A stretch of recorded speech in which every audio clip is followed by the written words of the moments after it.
Tony Hawk's Pro Skater 1 and 2 was a phenomenal package that made lifelong fans like myself fall in love with its quarter pipes and rails all over again. It was a wonderful tribute to the 1999 and 2000 originals, but there was one big bugaboo that left me and other fans wanting: the exclusion of the series' third entry. Tony Hawk's Pro Skater 3 felt missing from the first remake, stripped from the games it most closely resembles. And while that problem may seem solved with Tony Hawk's Pro Skater 3 and 4, from the outside, developer Iron Galaxy has made a number of decisions that are likely to leave fans of the originals disappointed, even though the second remake is still an excellent Tony Hawk game.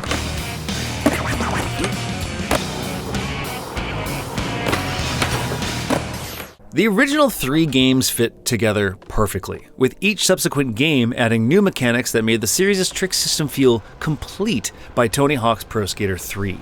Each game was also structured in the same way, giving players 2-minute skate sessions to complete as many goals as they could, performing tricks and earning high scores, before moving on to the next 2-minute session. It's a format that works well, so much so that you'll have a hard time stopping yourself from going for one more run.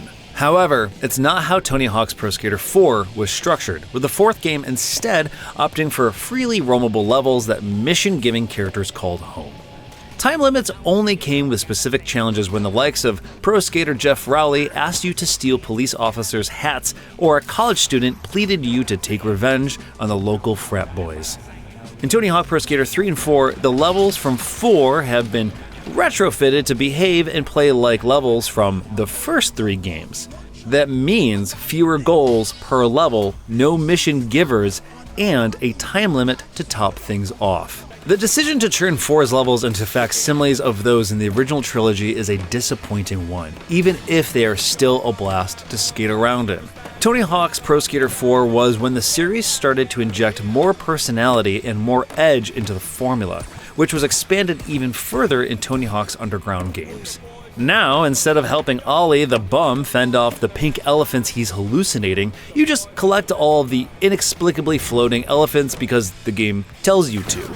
And a lot of goals, such as racing the inline skater in college or feeding the hippos in Zoo, are missing from the game entirely.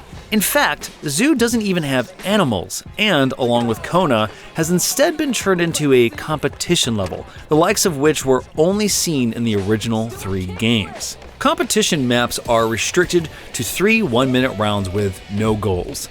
The only challenge is to rack up a huge score and place first, making these levels significantly less interesting.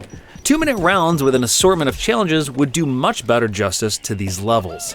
Tony Hawk's Pro Skater 4's distinct character is missing, which makes Tony Hawk Pro Skater 3 and 4 feel less like a labor of love and more like a product capitalizing on the first remake and shoving together pieces that do not fit. The Tony Hawk's Pro Skater 3 side of things also has some bizarre anomalies, making small changes that often seem unnecessary and tend to weaken the fun found in the original. The remake starts you off with Career Mode, which provides a set list of goals for each level regardless of which skater you're playing. You can switch skaters throughout and retain your progress. Originally, each skater had their own tour, allowing you to play through each one individually, with some of the goals changing based on whether your character was a vert or street skater.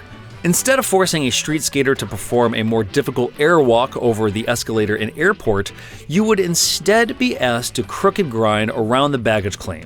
3 and 4 discards those changes in the experience, meaning it doesn't matter who you play as, you will be required to perform that airwalk.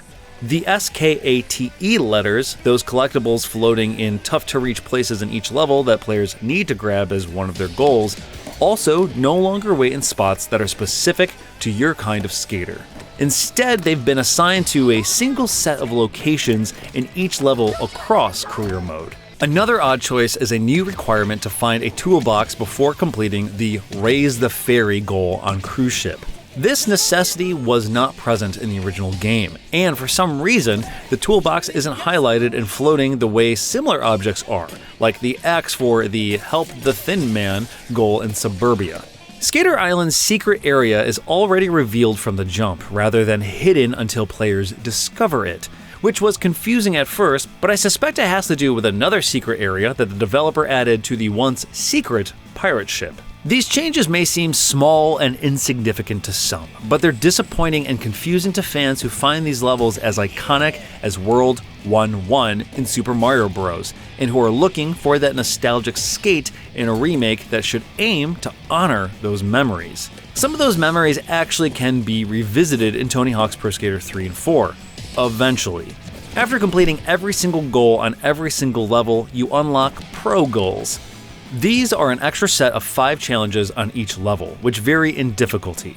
Collecting 5 cans of Red Bull on a level is relatively easy, for instance, but collecting the COMBO letters while holding one continuous combo can be a little trickier. If you're having trouble completing them, you can also increase the time limit you have to complete them to an hour, giving you enough time to scour the levels and figure out what you need to do to check off a difficult goal. Once you've completed every pro goal, you unlock Solo Tour, which works almost exactly like the default career mode in the original Tony Hawk's Pro Skater 3. Stat points, cash, and Iron Galaxy logos remain found. Getting to Solo Tour may be a satisfying and rewarding endgame, but the progression you have to go through to unlock it is anomalous for the series. Tony Hawk's Pro Skater 1 and 2 added solo tours after launch, but they were never something you had to unlock. The fact that the default way to play the original trilogy is the remake's locked-away endgame is a bit bewildering. It's also disappointing that the stat points remain for each skater in Solo Tour, because by the time you've unlocked it, you should be able to nearly max out every skater's stats, making them play far too similarly to one another. Despite these many grievances, Tony Hawk's Pro Skater 3 and 4 is still a Tony Hawk game, and, as expected, plays wonderfully. Mashing out those familiar button inputs and watching them translate into redone animations of your favorite moves is endlessly gratifying.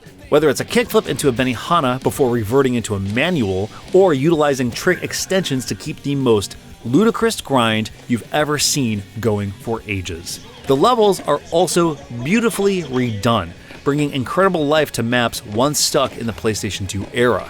Steam and sparks fly in Tony Hawk Pro Skater 3's Foundry, while Tony Hawk Pro Skater 4's San Francisco at sunset provides a beautiful vista for tricks.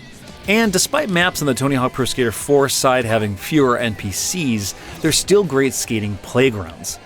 The only maps not featured from the original games are Tony Hawk Pro Skater 4's Carnival and Chicago, the latter of which was actually borrowed from Matt Hoffman's Pro BMX 2. To make up for these omissions, Iron Galaxy has made 3 brand new maps, all of which are actually better than the missing maps. In fact, these new maps feel right at home. Movie Studio features everything you could want from a level, with an awesome backdrop of green screens and props, while Water Park rightfully hosts some great pools as well as a menagerie of water slides that you can grind, manual down, or even use to link combos to other parts of the level. The third map, Pinball, reminds me a lot of Skate Heaven from Tony Hawk Pro Skater 2, feeling like an unlockable level you'd get for completing everything before it. It is a life-size, zombie-themed pinball table. And while it's not the best level in the game, it's certainly memorable and boasts its own set of fun pinball-esque challenges.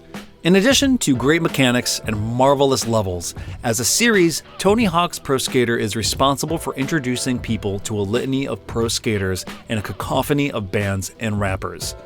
Tony Hawk's Pro Skater 3 and 4 continues that trend by bringing almost every skater back from Tony Hawk Pro Skater 1 and 2 and the original games. Sorry, no Darth Maul or Wolverine, while adding quite a few brand new skaters to the franchise. For a game that is so arcadey and over the top, it's great how it manages to bring players into the real world of skateboarding, introducing people to the young new skaters of today. The only raised eyebrow I have about the cast comes from Tony Hawk Pro Skater 3 and 4 requiring you to unlock Bam Margera, while also foregoing his decks and alternate costumes. As for music, Tony Hawk Pro Skater 3 and 4 has a fantastic soundtrack made up of most of the memorable tracks from the original Tony Hawk Pro Skater 3 and 4, while adding an awesome selection of punk, metal, and hip-hop that fits perfectly with the rest of the selections.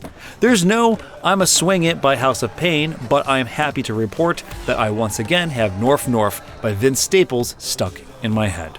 Creative Park returns from Tony Hawk Pro Skater 1 and 2 with some new options. most notably the ability to add goals to a park. Create a Park in the first remake saw some interesting levels from creators, but none that I wanted to spend a good chunk of time in. Goals, on the other hand, feel like a really smart addition that could encourage players to check out levels for longer than just a quick session. It remains to be seen whether the creators come, but Create a Park has the tools to be successful.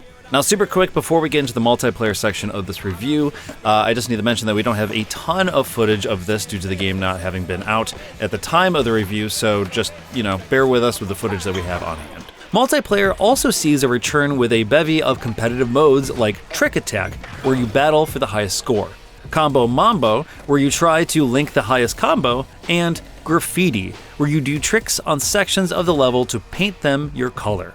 Jumping into a lobby of players and utilizing the excellent in-game voice chat makes for an exhilarating contest to be the best skater in the room. However, it's the new Hawk mode that multiplayer really shines.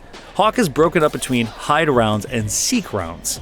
Hide rounds require players to skate through a level and place their HAWK letters in places where their opponents hopefully won't find them. Meanwhile, Seek rounds task you with finding other players' letters. You score points for each letter you find belonging to another player and for each of your letters that stays hidden. In levels like Airport, the mode feels like a race to snatch all the letters before other players do, leading to tense fights to land the right tricks to reach a cleverly hidden letter. In large levels like Water Park, map knowledge helps a lot, as there are so many tricky little spots to hide the letters in. Hawk is a superb new idea for Tony Hawk's Pro Skater, one that I'm excited to play more of as more people jump online. Tony Hawk's Pro Skater 3 and 4 is a phenomenal game of skate, one that fans would flock to without hesitation if it weren't for some of the strange decisions regarding the game's career mode and Tony Hawk Pro Skater 4 levels.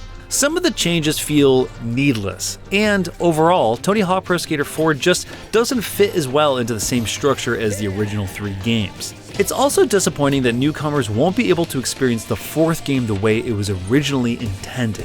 Once the initial disappointment fades, however, you're left with a remake that still handles as well as these games ever have. And that's something that's worth playing no matter who you are. So this is just a test, right? All pressing.